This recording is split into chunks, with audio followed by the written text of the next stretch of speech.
சாய்ஸில் இன்றைக்கி என்ன பார்க்க போகிறோம்னா ஃபுல்லாக பார்ட்டி வேர் கலெக்ஷன்ஸ் பார்க்க போகிறோம். இது பாருங்கள், இதெல்லாம் ஃபாஸ்ட்டாக போயிட்டு இருக்கிற ஐட்டம். இதில் பார்த்தீங்கன்னா M2XX சைஸ் கிடைக்கும். இந்த மாதிரி ஒரு பண்டலாக வந்துடும். ஒரு கட்டில் பார்த்தீங்கன்னா M2XX சைஸ் கிடைக்கும். குவான்டிட்டி பாருங்கள் எவ்வளோ இறக்கி இருக்கும்னு. இதில் பீஸ் நம்ம ஒன்று சோப் பண்ணி காமிக்கிறோம். இதெல்லாம் பேல் பிரிக்க காலி ஆகிட்டே இருக்கும். இங்கே பாருங்கள், பீஸ் சோப் பண்ணி காமிக்கிறேன். எல்லாமே பார்த்தா வித் லைனிங்கோடு வந்துடும். கலர்ஸ் பார்த்தீங்கன்னா ஒரு 30 கலர்ஸ் பற்றி நம்மகிட்ட கிடைக்கும். எனி டைம் எவ்வளோ ஃபாஸ்ட்டாக போகக்கூடிய ஐட்டம். இந்த மாதிரி கலெக்ஷன்ஸ் எல்லாம் வாங்கணும்னா நம்ம யுவர் சைஸுக்கு வாங்க. ரேட்டு பார்த்தீங்கன்னா வெறும் 185 ரூபா தான். ஒரு கெட்டில் பார்த்தீங்கன்னா M2XX சைஸ் கிடைக்கும்.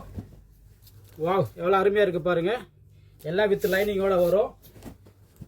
நம்ம கடை எங்கே இருக்குது பார்த்தீங்கன்னா சென்னை டி நகர் ரங்கநாதருக்கு நேர்பையில் தான் இங்கே இருக்குது. வெறும் 185 ரூபா தான் ரேட்டு. 185க்கு எவ்வளோ அருமையாக இருக்குது பாருங்கள். இதெல்லாம் பேல் பிரிக்க டக்குன்னு காலி ஆகிட்டே இருக்கும். உங்களுக்கு ஆர்டர் போடணும்னா டைரெக்டாக வந்து பாருங்கள். டைரெக்டாக வர முடியலன்னா நம்ம ஆன்லைனில் கூட பர்ச்சேசிங் பண்ணிக்கலாம். நம்ம கடை எங்கே இருக்குது பார்த்தீங்கன்னா சென்னை டி நகர் ரங்கநாதருக்கு நேர்பையில் தாங்க இருக்குது. நம்ம சேனலை சப்ஸ்கிரைப் பண்ணுங்கள். பாய்.